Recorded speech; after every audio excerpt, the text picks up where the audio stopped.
Hi students, இது knowledge check. உங்களோட அறிவை சோதனை பண்ணுற நேரம். ஸோ தமிழில் வாக்கியங்கள்லாம் இருக்கீங்க, இங்கிலீஷில் அதுக்கு ஒரு டேஷ் போட்டு வச்சுருக்கோங்க. ஸோ இந்த டேஷ்லலாம் என்ன இங்கிலீஷ் வார்த்தை வரணும், இங்கே ஒரு நீங்கள் கற்றுக்கிட்டதை வச்சு என்ன வரணுன்றத கண்டுபிடிங்க, எழுதிக்குங்க, சொல்லி பாருங்கள். எழுதுறீங்களோ இல்லையோ முக்கியமாக சொல்லி பாருங்கள். பேச பேச தான் இங்கிலீஷ் நல்லா வரும். ஸோ வீடியோவை பாஸ் பண்ணிவிட்டு எழுதுறதுனா எழுதிட்டு சொல்லி பாருங்க. ஒவ்வொன்றையும் சொல்லி பார்த்துட்டு வீடியோ ரன் பண்ணுங்க. நான் அதுக்கு உண்டான ஆன்சர்லாம் காமிக்கிறேன். சரி, இப்போ நான் ஆன்சர் காமிக்க போறேன்.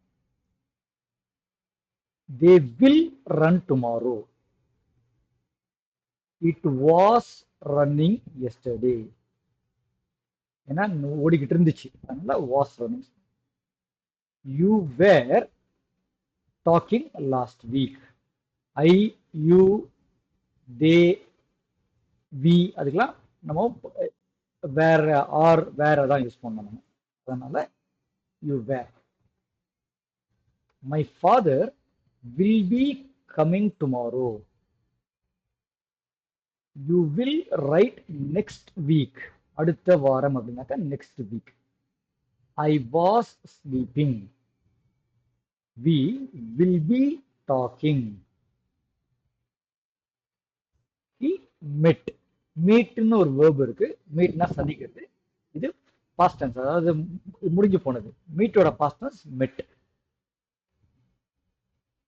They were sleeping. They will be eating tomorrow. I said. say அப்படின்னு ஒரு வார்த்தை இருக்கு. sayனா சொல்றது.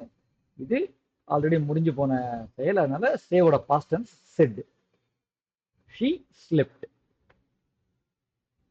They will study next month. We saw last week. சீன்னு ஒரு வார்த்தை கத்துக்கிட்டோம். சீனா பார்க்கறது. இது ஆல்ரெடி முடிஞ்சு போன காரியம். சியோட past tense saw. He will be walking next week. She will write next week. These will sleep tomorrow. I will be reading next week. I was reading last month. So இந்த நெக்ஸ்ட்டும் போது will be வருது பாருங்க, ஏன்னா எதிர்காலம்.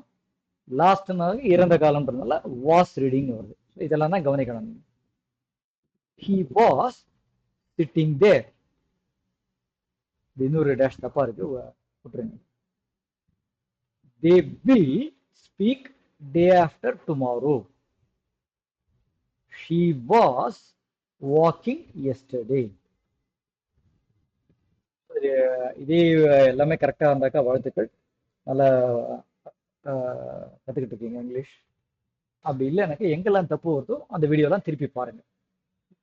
இதை கரெக்டா உங்களுக்கு எல்லாம் வந்துடணும், அந்த அளவுக்கு திருப்பி திருப்பி கேளுங்க, நல்லா பழகுங்க. இது முடிச்சதுக்கு அப்புறம் நல்லா இதெல்லாம் கரெக்டா வந்ததுக்கு அப்புறம் அடுத்த செக்ஷனுக்கு போங்க. Keep trying. All the best.